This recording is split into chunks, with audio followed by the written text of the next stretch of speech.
నా పేరు గుమ్మకొండ ముత్యం రెడ్డి. నేను బాల్య స్వయం సేవకుని. 84 నుంచి విద్యార్థి పరిషత్ నుంచి ఇప్పటి వరకు కూడా పార్టీలో భారతీయ జనతా పార్టీలో పనిచేసుకుంటూ వస్తున్నాను. అయితే మొన్న 6వ తారీఖు, ఈ నెల 6వ తారీఖున భారతీయ జనతా పార్టీ ఆవిర్భావ దినోత్సవం సందర్భంగా మన్సూరాబాద్ రోడ్ల నేను కొత్త పార్టీ దిమ్మని నిర్మాణం చేయడం జరిగింది.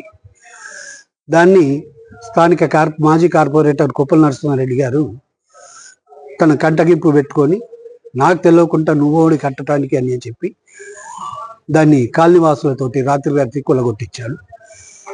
ఇక సరే దాన్ని కూడా నేనేం దృష్టిలో పెట్టుకోలే. మళ్ళీ కొత్తది పాతదానికి అన్ని కలర్ చేసుకొని అలంకరణ చేసుకొని 6వ తారీఖు నాడు మళ్ళీ కార్యకర్తల సమక్షంలో వేరే ప్లేస్లో పాతదాన్ని అక్కడే పార్టీ పతాకాన్ని ఆవిష్కరణ జరిగింది.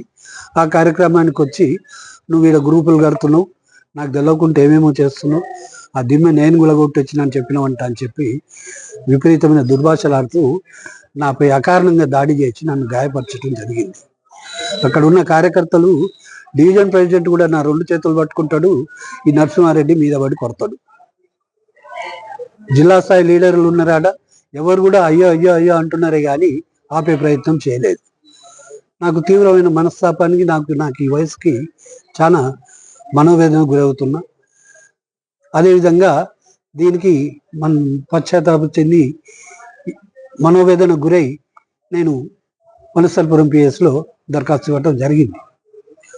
అయితే నరసింహారెడ్డి తన అర్ధబలం అంగబలంతో గత 5 రోజులుగా కేసు కాకుండా కాంగ్రెస్ లీడర్లతో పైరవి చేయించుకొని కేసు ఆపుకున్నాడు. నేను గట్టిగా ఏంది అన్యాయం అని చెప్పి మాట్లాడితే మళ్ళీ ఏదో తూతుంబాలని నామమాత్రం కేసు ఎఫ్ఐఆర్ చేయడం జరిగింది. అయితే పూటకు మాటలు మారి ఇటువంటి కొప్పుల నరసింహారెడ్డి లాంటి లీడర్లని భారతీయ జనతా పార్టీ అధిష్టానం కట్టడి చేయలేకపోతే భవిష్యత్తులో ఎల్బీనగర్లో పార్టీ ఉనికికే ప్రమాదం అవుతుందని తెలియజేస్తూ, మొన్నటి అసెంబ్లీ ఎన్నికల్లో కూడా పార్టీ అభ్యర్థి సామారంగారెడ్డి ఓడిపోవటానికి కూడా ముఖ్యమైన క్రియాశీలక పాత్రధారి కొప్పుల నరసింహారెడ్డి. సుధీర్ రెడ్డిని ఓడగొట్టమన్నాడే కానీ సామారంగారెడ్డిని గెలిపించమని ఎక్కడ అన్న దాఖలాలు లేవు. ఇటువంటి చరిత్ర ఉన్నటువంటి ఈ పెద్ద మనుషుల యొక్క మరొక్కసారి పార్టీ అధిష్టానం ఇంకోసారి గడపనెక్కకుండా మెడలు బట్టి బయటికి గెంటేయాలని తెలియజేస్తూ సెలవులు. ఈ విషయం రాష్ట్ర నాయకత్వానికి నేను కొరియర్ ద్వారా ఫిర్యాదు చేసిన, రేపు కానీ ఎల్లుండి కానీ పర్సనల్ కూడా పోయి కలిసి మళ్ళీ రిటర్న్ దరఖాస్తు కూడా ఇవ్వటం జరుగుతుంది.